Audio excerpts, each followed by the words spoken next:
कोल्हापूर जिल्ह्यात बंदी असलेल्या प्लास्टिक फुलांच्या विक्रीत वाढ झाल्यामुळे शेतकऱ्यांना मोठा फटका बसत असल्याचा आरोप करण्यात आलाय।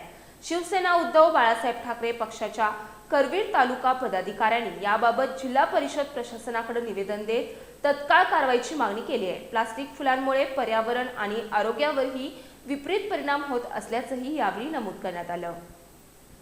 कोल्हापूर जिल्ह्यात नैसर्गिक फुलांची शेती मोठ्या प्रमाणात केली जाते, मात्र बाजारात वाढलेल्या प्लास्टिक फुलांच्या विक्रीमुळे शेतकऱ्यांना आर्थिक फटका बसतोय।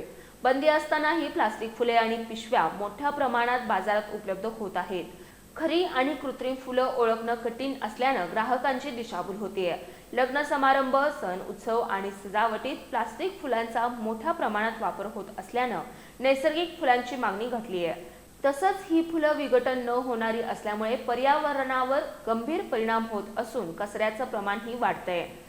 याच पार्श्वभूमीवर शिवसेना उद्धव बाळासाहेब ठाकरे पक्षाच्या करवीर तालुक्यानं जिल्हा परिषद प्रशासनाकडे निवेदन देत ग्रामपंचायत स्तरावर अधिकाऱ्यांना प्रशिक्षण देऊन बंदी असलेल्या प्लास्टिक वस्तूंवर कडक कारवाई करण्याची मागणी केली आहे। दरम्यान प्रशासनानं या संदर्भात सर्व ग्रामपंचायतींना आदेश देऊन कठोर कारवाई करण्याचं आश्वासन दिलंय।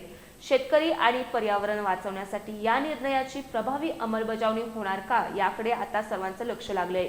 यावेळी करवीर तालुका प्रमुख राजू यादव, उपजिल्हा प्रमुख अवधूत साळोके, कामगार सेनेचे जिल्हा प्रमुख राजू सांगावकर, फेरीवाला संघटनेचे उपतालुका प्रमुख बाळासाहेब नलवडे, युवा सेना तालुका प्रमुख योगेश लोहार आणि कार्यकर्ते उपस्थित होते।